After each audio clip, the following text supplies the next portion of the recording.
Okay. Next अभी हम लोगों का आज हमने डिस्कस किया था उसके बारे में, स्लोप एंड डिफ्लेक्शन के बारे में। तो प्रॉब्लम्स वगैरह हम अभी डिस्कस कर लेते हैं। तो इसमें पहला हम लोग देखते हैं सिंपली सपोर्टेड बीम का। एक हॉरिजॉन्टल गर्डर मतलब simply supported beam of steel having uniform section is 14 metre long. जो टोटल स्पैन दिया हुआ है वो उसका 14 मीटर लॉन्ग है। Is simply supported at its end, मतलब दोनों एंड में उसको सिंपली सपोर्टेड है। It carries concentrated loads of 120 kilo newton and 80 kilo newton at 2 points. देखो अभी इसमें क्या दिया है कि it carries to concentrated loads of 120 kN and 80 kN at 2 points 3 meter and 4.5 meter from the two ends, दोनों and से। और वो एक इधर से कंसीडर करना, एक लेफ्ट से कंसीडर करना है वैल्यू और दूसरा राइट से, क्योंकि फ्रॉम द टू एंड्स बोला उसने respectively. Moments of the inertia for the section of the girder is 16 into 10⁸ mm⁴ दिया हुआ है। And E for the modulus of elasticity for the steel is 2.1 into 10⁵ megapascal. Calculate the deflection of the girder at point under 80 kilonewton.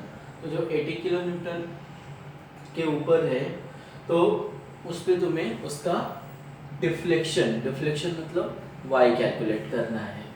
तो अभी देखिए इसमें इसका diagram मैं general बना के दे देता आपको, कैसा डायग्राम होगा। ये 14 मीटर लॉन्ग है, टोटल कितना दिया है 14 मीटर, और ये इसका एंड रिएक्शन है RA और ये RB। पहला क्या बोला उसने 3 मीटर फ्रॉम टू एंड, मतलब पहला ये 3 मीटर ले लो और दूसरे एंड से 4.5 मीटर। ये समझो A नाम है, ये B, ये C और ये D पॉइंट। तो यहाँ पे आ जाता है तुम्हारा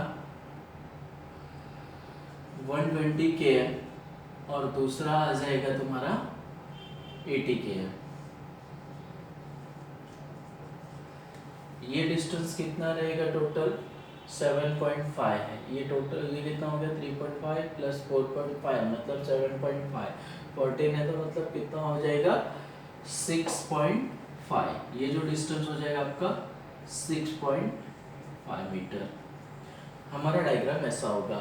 मैं आपको RA/RB कैसे कैलकुलेट करते हैं उसका वैल्यूज आपको निकाल के एक बार आइडिया देता है। ऑलरेडी हमने इसका कंप्लीट कर लिया है, फिर भी इसमें हम लोग RA और RB करते हैं, कैसे कैलकुलेट करते हैं। तो इसको कैलकुलेट करने का मेथड है to find RA and RB। RA and RB consider moment at A पे मोमेंट ले लो। तो ये क्या होगा 120 into 3 प्लस ये 80 है, 80 into 9.5 minus RB into 14 equal to 0। Moment लिया हमने और इससे फिर हमको RB की वैल्यू यहाँ से मिलेगी और फिर RA के लिए summation FY equal to 0। Sign convention upward plus downward minus, तो RA माइनस 120 प्लस 80 और plus RB equal to 0। So RB की वैल्यू हम देख लेते हैं कितना आया है। RB की वैल्यू जो आई है वो आपकी 80 किलो न्यूटन आई है और RA की वैल्यू जो आई है आपकी वो है 120 किलो न्यूटन। सॉल्व करके आपको ये आंसर मिलेगा। तो आप ये देख लीजिए, ये नॉर्मली हमने पहले किया है। तो अब जगह की वजह से मैं क्या कर रहा हूँ, ये डायग्राम को यहाँ पे शिफ्ट कर रहा हूँ और हम अपना RA/RB कैसे कैलकुलेट कर लिए वो देख लिए हैं।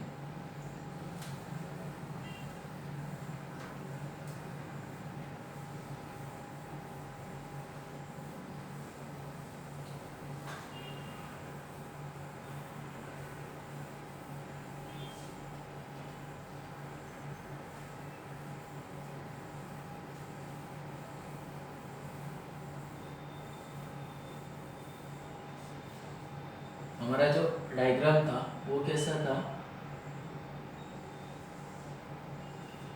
आर ए 120 किलो न्यूटन, जो हमने अभी कैलकुलेट किया 120 किलो न्यूटन।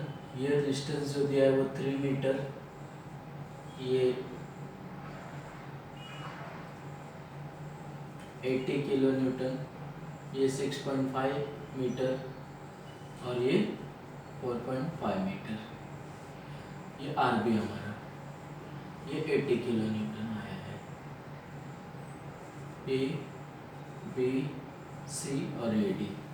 अब इसने आपको क्वेश्चन में पूछा है कि तुम्हें डी पॉइंट पे डिफ्लेक्शन कैलकुलेट करना है। क्या डी पॉइंट पे कितना डिफ्लेक्शन आने वाला है वो कैलकुलेट करना है। तो अभी हम कैसे करेंगे इसको,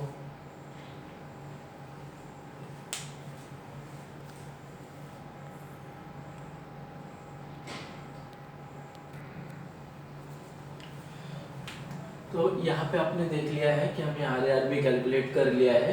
क्वेश्चन में आपको पॉइंट डी पे मतलब 80 किलो न्यूटन जो है वो 80 किलो न्यूटन पे आपको डिफ्लेक्शन मतलब आपको जो कैलकुलेट करना है वो वाई डी कैलकुलेट करना है। क्या करना है, वाई डी कैलकुलेट करना है। इन एडिशन में आपको उसमें थीटा डी भी कैलकुलेट करना सिखा दूंगा।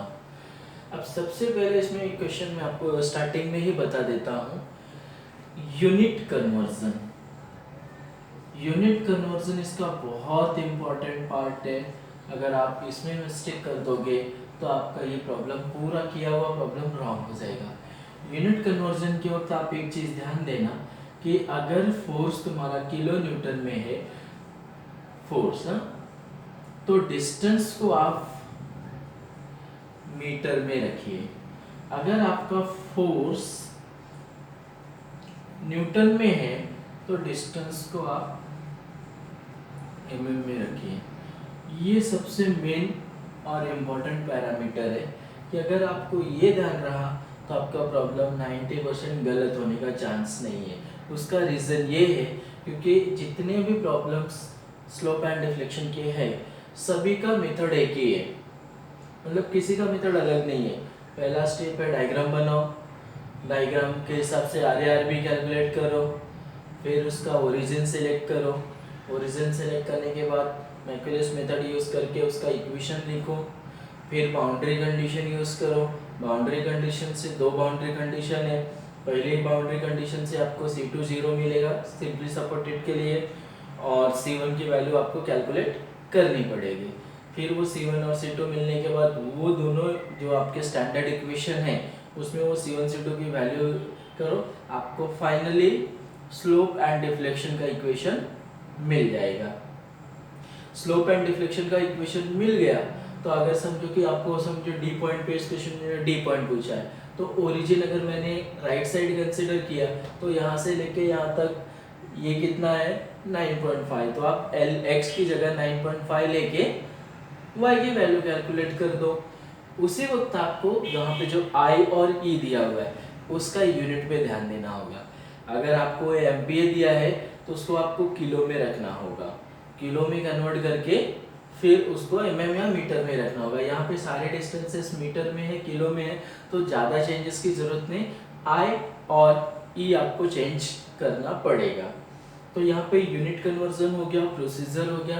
अब हम पहले क्या करते, इक्वेशन बनाने का देख लेते।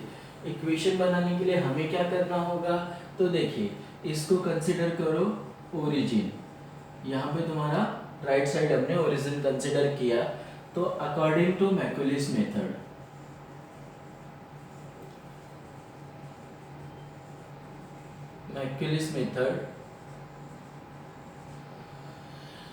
देखिए ये कितना स्पैन 1 2 3 मतलब 3 ब्रैकेट आने वाले इक्वेशन के अंदर 3 ब्रैकेट आएंगे। देखिए कैसे, अकॉर्डिंग टू मैक्यूलिस मेथड क्या होता है, E I d square y upon d x square is equal to M.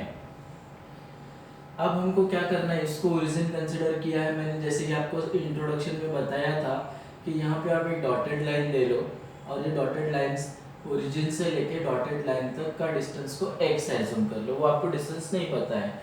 तो अब यहाँ इस पॉइंट पे आप मोमेंट लेते हो। मोमेंट हम लोग क्या करते हैं कि जिस पॉइंट पे लेना है उस पर अपना एक आइडिया है, ये थंब से थंब रखो और ये जो फोर्स कंसीडर को जिधर एरो जा रहा हो उधर से सर्कल बनाने की देखो, तो ये क्लॉकवाइज बनेगा।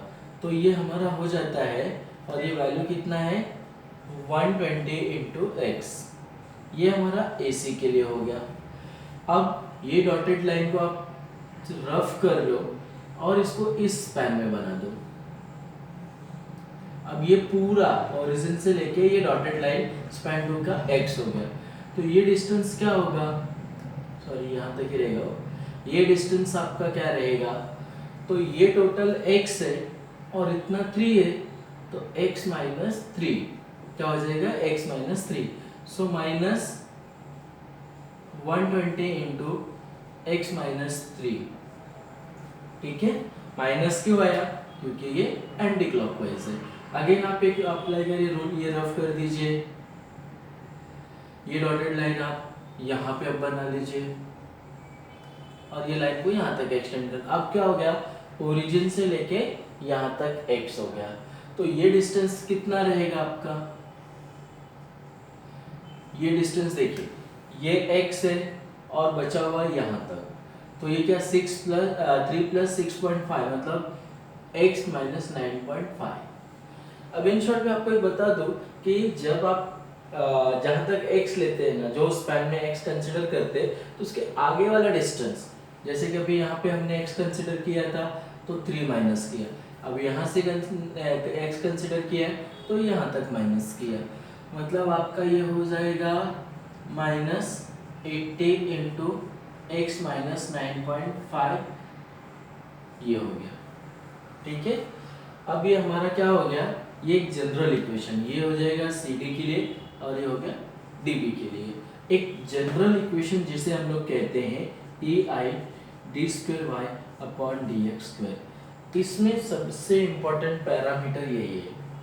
यहाँ पे हो सकता है कि अगर आप थोड़ा सा डिस्टेंस वगैरह लेने में मिस्टेक करें, बस इतना ही मिस्टेक पॉसिबल है, अदरवाइज आपका इसमें कोई भी मिस्टेक ज़्यादा पॉसिबल नहीं है। तो अब इसको कैसे हम आगे करेंगे, तो जैसे कि हमने स्टडी किया था इंट्रोडक्शन में, पहला हम करेंगे फर्स्ट इंटीग्रेशन, इसको चाहो तो इक्वेशन नंबर 1 दे दो, फर्स्ट इंटीग्रेशन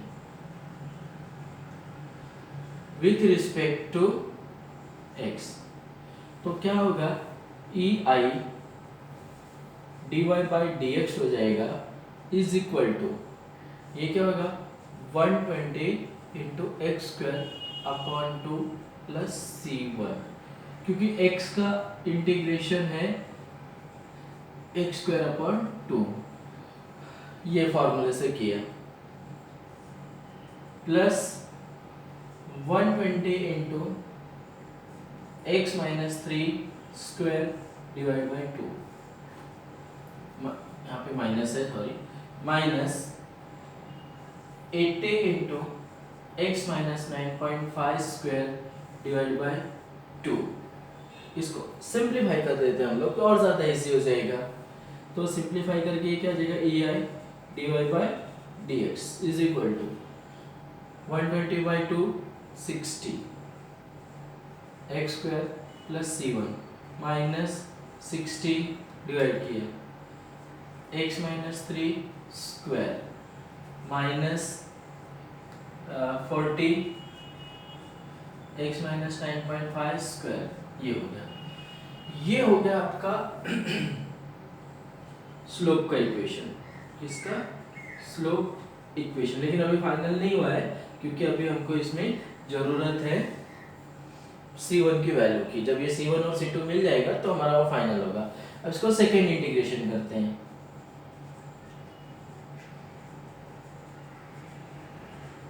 सेकेंड इंटीग्रेशन क्या आएगा हमारा, with respect to x EI, अब ये dy बाई dx का y हो जाएगा, सिर्फ y बचेगा इधर, ये क्या होगा 60 into x cube upon 3 plus C1x plus C2। ये जो कांस्टेंट आप इंट्रोड्यूस कर रही है सिर्फ पहले ब्रैकेट में ही करना, उसके आगे के ब्रैकेट में नहीं जरूरत है। फिर ये हो जाएगा 60 into x minus 3 cube upon 3 minus 40 x minus 9.5 cube upon 3। ये आपका डिफ्लेक्शन था, लेकिन अभी ये फाइनल नहीं हुआ है, सिर्फ जनरल इक्वेशन C1 C2 की वैल्यू कैलकुलेट करनी है। तो ये देखिए ये 3 इक्वेशन, देखिए अब ये सिंप्लीफाई होना पॉसिबल है, जैसे 60 डिवाइड बाई 3 तो मतलब ये 20 हो जाएगा, ये 20, पर ये डिवाइड नहीं हो रहा है। अगर आपको करना है तो कर देंगे तो ज़्यादा अच्छा रहेगा, लेकिन ऐसे भी रखते तो कुछ इशू नहीं आने वाला है। ये हो गया आपका। अभी आपने यहाँ पे पूरा ये रख लीजिए, स्पेस की वजह से हम इसको रफ कर रहे हैं। अब क्या करना है कि बाउंड्री, क्योंकि अभी हम इसमें बाउंड्री कंडीशन यूज करके C1 C2 की वैल्यू कैलकुलेट करनी है, तो मैं इसे अभी रफ कर रहा हूँ, एक बार आप इसे थोरली देख लीजिए।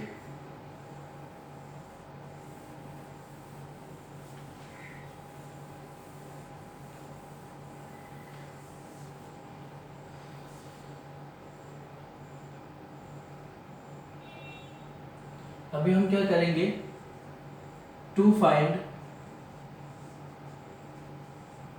C1 and C2 use boundary condition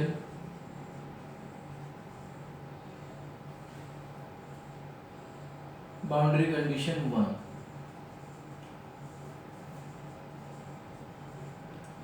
y is equal to 0, x is equal to 0। तो जब y is equal, अभी y कौन से इक्वेशन में है, तो थर्ड, और x is equal to 0 मतलब सिर्फ पहला ही ब्रैकेट यूज करना। सिंपली सपोर्टेड में याद रखिए, जब आप पहली बाउंड्री कंडीशन यूज करेंगे तो इक्वेशन का इतना ही पार्ट यूज करें, आगे का पार्ट मत यूज करिए। तो इससे क्या हो जाएगा, EI y is equal to 60 into x cube upon 3 plus C1x plus C2। अब हम क्या करते हैं, वैल्यू सब्स्टिट्यूट कर देते हैं। EI 0 60 into 0 cube upon 3 plus C1 into 0 plus C2। तो यहाँ से हमको C2 इक्वल टू 0 मिलेगा। मैक्सिमम क्या है कि तुम्हारा जो ये स्लोप एंड डिफ्लेक्शन का ये रहता है, सिंपली सपोर्टेड इसमें C2 0 आता है। अब again second boundary condition use करते हैं, तो सेकेंड बाउंड्री कंडीशन में क्या आएगा, देखिए सेकेंड बाउंड्री कंडीशन में, सेकेंड बाउंड्री कंडीशन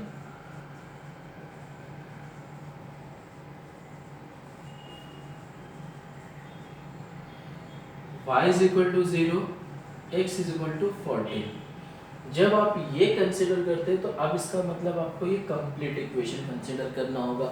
तो कंप्लीट इक्वेशन कंसिडर करते वक्त हम क्या करेंगे, EI यहाँ पे 0 सब्स्टिट्यूट करेंगे, फिर 60 into 14 cube divide by 3 plus C1 into 14 plus C2 की वैल्यू 0 है, minus 60 into 14 minus 3 cube upon 3 minus 40 into 14 minus 9.5 cube upon 3। ये पूरा सॉल्व करने के बाद आपको C1 की वैल्यू क्या आएगी, देखिए C1 की वैल्यू आपकी आती है इसके अंदर माइनस 1931.78। ये आपका मतलब ये पूरा सॉल्व करने के बाद आपको इतना वैल्यू मिलता है। तो ये प्रोसीजर है C1 और C2 कैलकुलेट कर। अब हम क्या करते हैं, अब हमारा जो फाइनल स्लोप एंड डिफ्लेक्शन का इक्वेशन है वो लिख लेते हैं। तो वो क्या आएगा, आप देखिए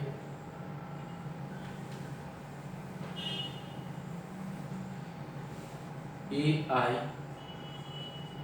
dy by dx, EI dy by dx क्या आएगा, तो 60 into x square minus C1, sorry अभी यहाँ पे क्या आएगा,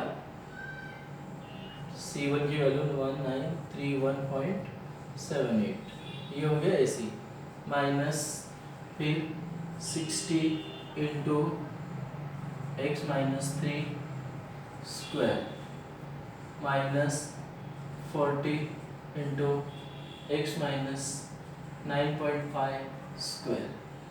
ये हो गया हमारा फाइनल स्लोप का इक्वेशन। ये कौन सा हमारा फाइनल स्लोप का इक्वेशन। इसको चाहो तो आप 4 नंबर दे दो। और अब डिफ्लेक्शन का इक्वेशन लिख लेते हैं।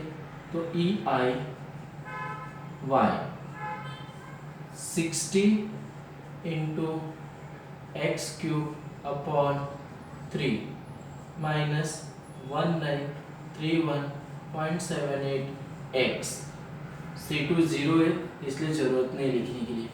Minus 60 into x minus 3 cube upon 3 minus 40 into x minus 9.5 cube upon 3। ये तुम्हारा फाइनल डिफ्लेक्शन का इक्वेशन हो गया। किसका हो गया?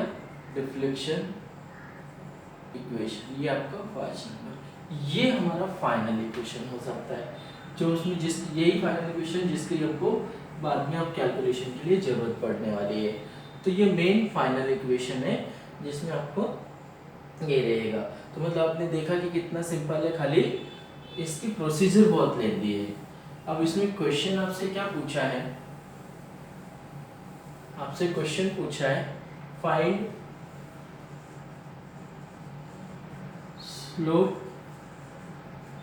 फाइंड डिफ्लेक्शन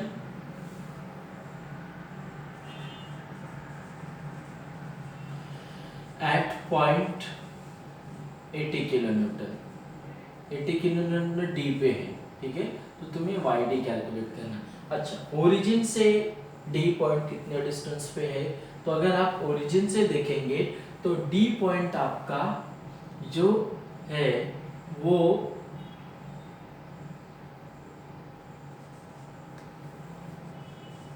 है 9.5 पे। कितने पे है? 9.5 पे। अब अगर 80 तक हमारा कितना कंपार्टमेंट बनता है? 1 और 2। मतलब हम सिर्फ ये और यही दो बॉक्स यूज करेंगे, आगे का नहीं यूज करेंगे। क्यों? क्योंकि वो 80 के बाहर है। अगर वो 80 के अंदर होता तो हम लोग यूज करते, लेकिन अब ये जो आपका 9.5 है वो बाहर चला जाता है, इसलिए हम उसको नहीं यूज करेंगे, क्योंकि ये 80 के राइट साइड में।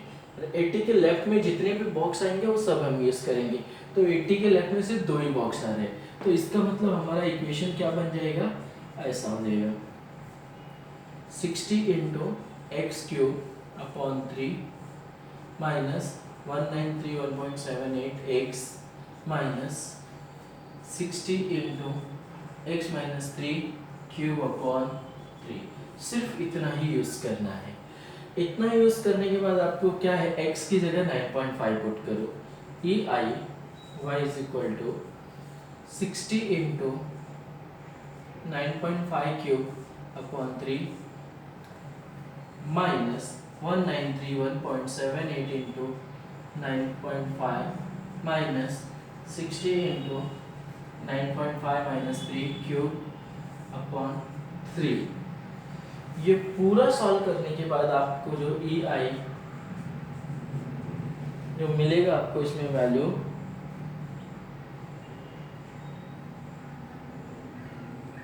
-6695.91 ये आपको मिलेगा। फिर आप क्या है, इसको y इज इक्वल टू क्या हो जाएगा? -6695.91 अपॉन ई आई। अब यहाँ तक आपको मिल गया। एक्चुअल अगर कभी आपको क्वेश्चन में पूछा है इन टर्म्स ऑफ ई आई, तो आपका फाइनल आंसर यहीं तक रहेगा, क्योंकि उसमें ई और आई का वैल्यू नहीं दिया रहेगा। यहाँ पे ई और आई का वैल्यू आपको गिवन है, ठीक है। तब ये हमारा ये हो जाता है। अब मैं रफ करके आगे जो इसमें कन्वर्जन फैक्टर है वो निकालना है आपको।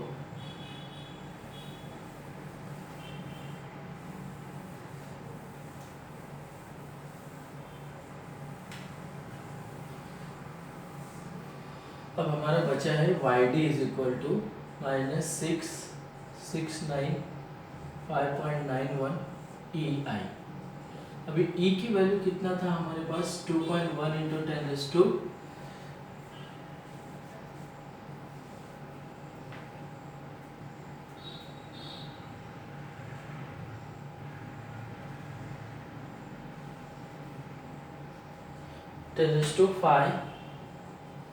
MPa और I का जो वैल्यू था 16 इंटू 10⁸ mm⁴। देखिए अभी यहाँ पे हमें क्या mm में नहीं चाहिए, मीटर में चाहिए, क्योंकि बाकी सारी चीज़ें हमारी मीटर में थी। तो इसको कैसे कन्वर्ट करेंगे, 10⁸ इंटू mm को जब मीटर में करेंगे तो ये हो जाता है 10⁻³ और ये हो गया मीटर में। लेकिन यहाँ इसके ऊपर ⁴ है, इसलिए इसके ऊपर भी ⁴ आ जाएगा। 16 इंटू 10⁸ इंटू 10⁻12, तो तुम्हारा आंसर आ जाएगा 16 इंटू 10⁻⁴ मीटर⁴ आ गया तुम्हारा, ये आई कन्वर्ट हो गया।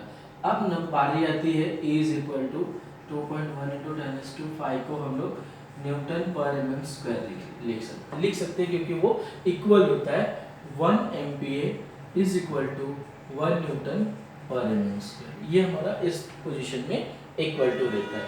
लेकिन हमें इसकी रिक्वायरमेंट जो है वो किलो न्यूटन मीटर में है। तो क्या करेंगे, 2.1 इंटू 10⁵, ये तो ऑलरेडी गिवन डेटा है, इंटू 10⁻³ तो किलो का न्यूटन का किलो में हो गया, क्योंकि न्यूटन से किलो में जाएंगे तो माइनस रखना होता है, मतलब डिवाइड में आता है ये। अब यहाँ पे आएगा 10⁻³ तो ये मीटर में हो गया। अब ये इसको स्क्वायर दिया हुआ है, इसलिए आपने इसको स्क्वायर लगा दिया, तो ये सॉल्व होके कैसा आ जाएगा, 2.1 इंटू 10⁵, ऑलरेडी ये डेटा है 10⁻³ और डिवाइड में आ गया 10⁻⁶। ये ऊपर जाएगा अगले 2.1 इंटू 10⁵ इंटू 10⁻³ इंटू 10⁶, ये क्या हो जाएगा आपका 10⁻+3, तो 2.1 इंटू 10⁻⁸ आएगा और इसका आंसर होगा किलो न्यूटन पर मीटर²।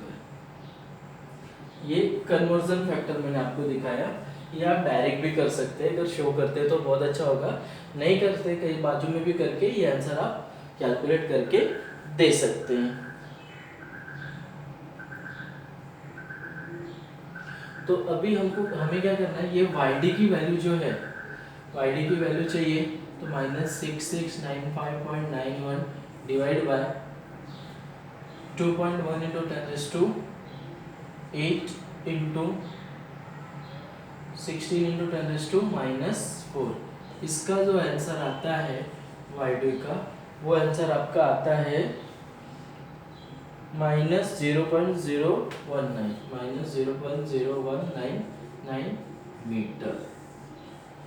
और नेगेटिव साइन क्या इंडिकेट करता है, negative sign indicates deflection in downward direction. ये हो गया हमारा किसके लिए, डिफ्लेक्शन का। अब जैसे मैंने कहा था कि इसका मैं आपको स्लोप भी कैलकुलेट करके दिखा सकता हूँ, तो स्लोप के लिए हमारा इक्वेशन क्या बना था, तो स्लोप के लिए हमारा था EI dy/dx is equal to 16 into x² minus 1931.78 minus 60 into x-3 square